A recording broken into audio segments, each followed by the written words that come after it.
Assalamualaikum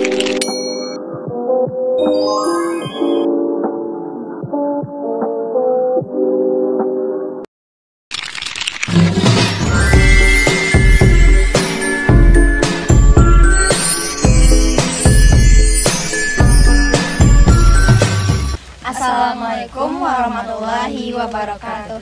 Halo semuanya. Perkenalkan, kami mahasiswa Universitas Andalas, Prodi Agribisnis kelas Agri B akan membuat video mengenai pengendalian hama tanaman jagung secara alami yang beranggotakan saya sendiri Rahma Araminta Prisuma dengan NIM 2410222030. Saya Zakia Umi dengan NIM 2410221014. Saya Mutara Dwi Irwinsyah Putri dengan NIM 2410221070. Saya Anisha Dwi Putri dengan NIM 2410221074. Baiklah, untuk materi pertama yaitu tujuan pengendalian hama yang akan dibacakan oleh Azza. Cikidau. Baiklah, saya akan menjelaskan mengenai tujuan dari pengendalian hama jagung secara alami. Jadi, secara garis besar, tujuan dari pengendalian hama jagung secara alami ini adalah untuk mencegah kerusakan pada tanaman jagung yang disebabkan oleh hama tanpa mengandalkan pestisida atau bahan kimia. Nah, secara garis besar atau secara umum, ada beberapa tujuan dari pengendalian hama jagung secara alami ini. Yang pertama, dengan pengendalian hama jagung secara alami ini, tujuannya adalah untuk mengurangi penggunaan pestisida atau bahan kimia secara berlebihan, karena bahan kimia tersebut dapat merusak lingkungan serta merusak kesuburan tanah. Yang kedua,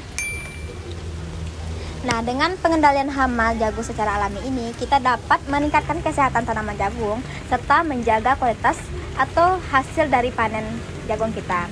Karena bahan pestisida itu berbahaya bagi tanaman atau kesehatan manusia, sehingga dengan pengendalian hama jagung secara alami, kita dapat meningkatkan kualitas jagung yang kita tanam. Yang ketiga, dengan pengendalian hama jagung secara alami ini, kita dapat meningkatkan keberlanjutan pertanian. Maksudnya apa sih? Maksudnya adalah dengan menggunakan metode alami ini, kita dapat menghasilkan lahan pertanian yang produktif dan berkualitas tinggi. Dan yang terakhir,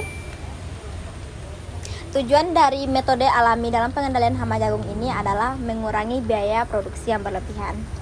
Maksudnya adalah kita dapat mengurangi pembelian bahan pestisida sehingga kita tidak perlu mengeluarkan banyak uang untuk produksi pertanian kita. Selanjutnya yaitu metode pengendalian hama secara alami pada tanaman jagung. Yang mana di sini kita bisa memanfaatkan musuh alami hama, tanaman penolak hama, dan menggunakan teknik budidaya yang baik untuk mengurangi populasi hama tanpa menggunakan pestisida kimia sintetis. Berikut beberapa penjelasannya. Yang pertama itu adalah pemanfaatan musuh alami. Pada pemanfaatan musuh alami ini, kita bisa memanfaatkan serangga predator seperti kumbang tanah, capung, laba-laba, dan semut yang mana merupakan beberapa serangga yang memangsa pada tanaman jagung. Dengan menjaga habitat alami mereka, populasi serangga predator dapat meningkat dan membantu mengendalikan hama. Terus kita juga bisa memanfaatkan parasitoid. Pada pemanfaatan parasitoid ini, kita bisa menggunakan beberapa jenis serangga parasitoid seperti tawon, parasit yang dapat menyerang telur atau larva hama.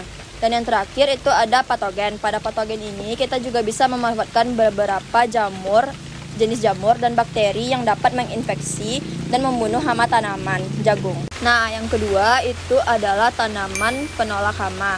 Pada tanaman penolak hama ini kita bisa menggunakan tanaman perangkap. Pada tanaman perangkap ini biasanya hama lebih menyukai tanaman perangkap dibandingkan dengan tanaman utamanya.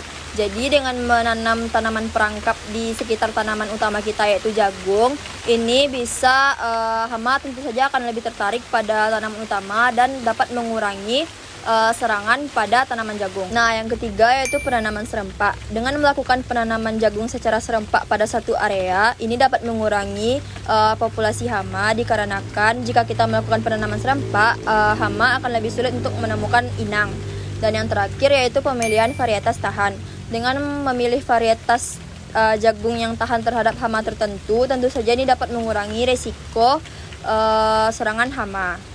Di sini saya akan menjelaskan tentang keuntungan pengendalian hama secara alami pada tanaman jagung. Yang pertama, mengurangi penggunaan bahan kimia. Pengendalian alami mengurangi ketergantungan pada penggunaan bahan kimia yang dapat mencemari lingkungan, merusak tanaman, hewan, dan kesehatan manusia. Yang kedua, meningkatkan keanekaragaman hayati. Dengan meningkatkan keanekaragaman hayati di sekitar area pertanian dapat mendukung ekosistem yang lebih sehat dan baik. Yang ketiga, mencegah resistensi hama. Pengendalian alami lebih berkelanjutan karena menggunakan pendekatan yang tidak mendorong munculnya resistensi hama. Yang keempat, menjaga kesehatan tanah. Pengguna metode alami seperti rotasi tanaman atau penanaman tanaman pendamping dapat memperbaiki struktur dan kesehatan tanah tanpa merusak mikroorganisme yang ada di dalamnya. Yang terakhir adalah tantangan dalam penggunaan pengendalian hama secara alami. Yang pertama, dengan menggunakan pengendalian hama secara alami, maka dibutuhkan waktu yang cukup lama. Yang kedua, pengaruh faktor lingkungan seperti cuaca, suhu, dan kelembapan dapat mempengaruhi efektivitas pengendalian hama alami. Dan yang terakhir adalah efektivitas terbatas untuk beberapa jenis hama, yakni tidak semua hama dapat dikendalikan dalam metode alami. Sekian penjelasan materi dari kami. Maaf jika ada kata-kata atau kalimat yang kurang berkenan. Wabillahi taufiq wal hidayah. Assalamualaikum warahmatullahi wabarakatuh. Bye.